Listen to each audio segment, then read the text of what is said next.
As always, welcome back. Last episode we learned of the primeval dragons, and in doing so, rounded out our knowledge of ancient Dominarian lore. That event actually marked the end of the murky, somewhat bare bones ancient magic lore, so now we are able to embark on a sturdier story foundation, with novels, short stories, fleshed out history, and more of a wealth of information as our allies. So now we time walk 1,000 years onward to the age of the Thran on Dominaria. It is easy to understate how influential and prominent the Thran and their age have been in magic lore and Dominaria entirely. It wouldn't be too much of an exaggeration to say the Thran were the pinnacle of human civilization on Dominaria. Planeswalkers old and new may feel a deep yet faint whisper of recognition at the mention of some aspects of the Thran age. Let's see if that happens as we step into the golden dawn of their history.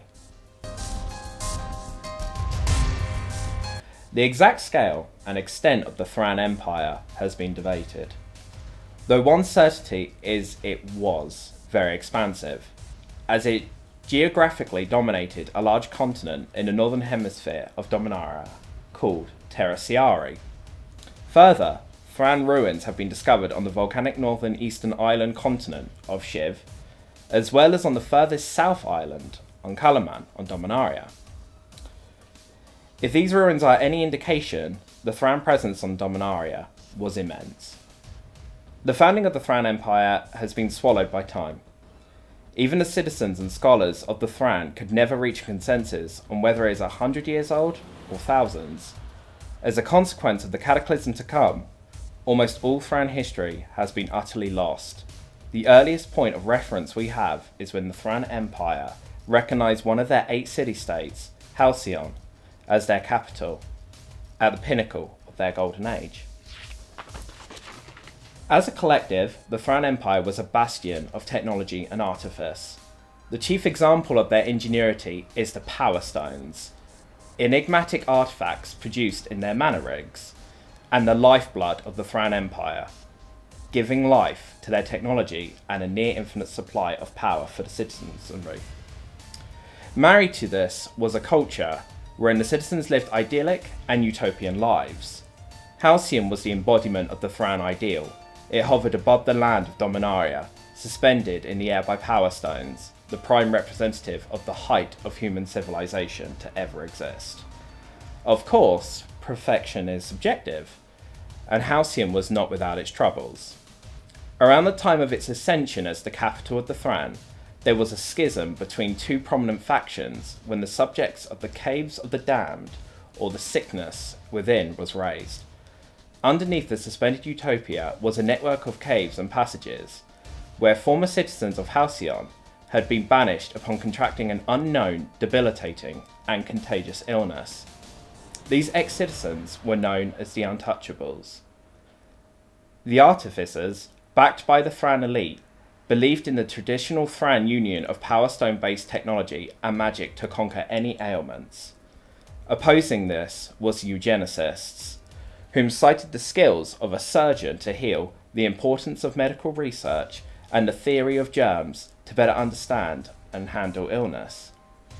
The leadership of the Thran found the Eugenicist methods barbaric and degrading, and eventually leading to the exile of the most prominent members of the Eugenicists.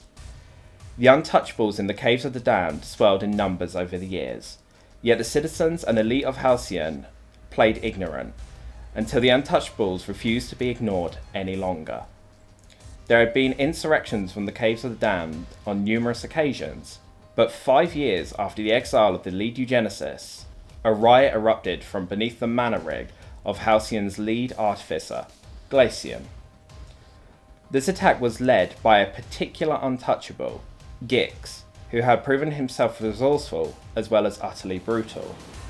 Gix fashioned a knife from the Power Stones the Thran so relied on, and stabbed the genius of Halcyon in the riot. Moments after the assault, the Untouchables were chased back to the Caves of the Damned, Gix included. Glacian's wife, Rebecca, held her wounded husband and watched him become ravaged by the same virulent disease that had condemned so many Thran citizens to the Caves of the Damned. Traditional Thran medicine and approaches failed to give Glacian even a moment's respite from the illness. Rebek despaired, and that goes hand in hand with desperation. Rebek was a highly respected artificer herself, though she honed her talent on architecture, designing and building many recognisable structures within Halcyon.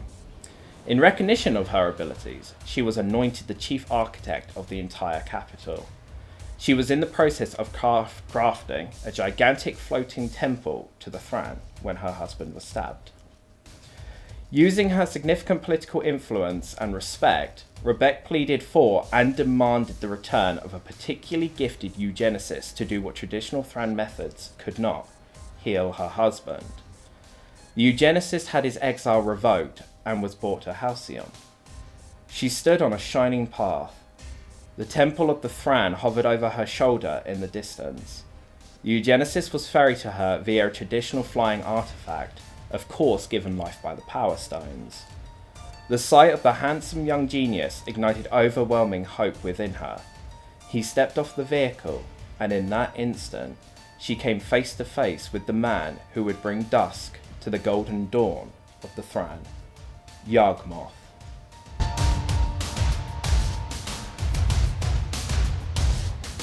So, there we are, at the beginning of one of the most well-known slices of magic lore.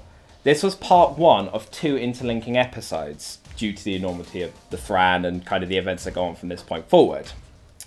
So, we're in a more canon-friendly zone now, so the information is more consistent and steady. This episode gave a quick overview of the Thran in general. Next episode will draw focus on the characters of Rebek, Glacian, Gix, and Yawgmoth, the key players, or you could say, the players responsible for the eventual downfall of the Thran Empire. Until next time, continue to release your untapped potential.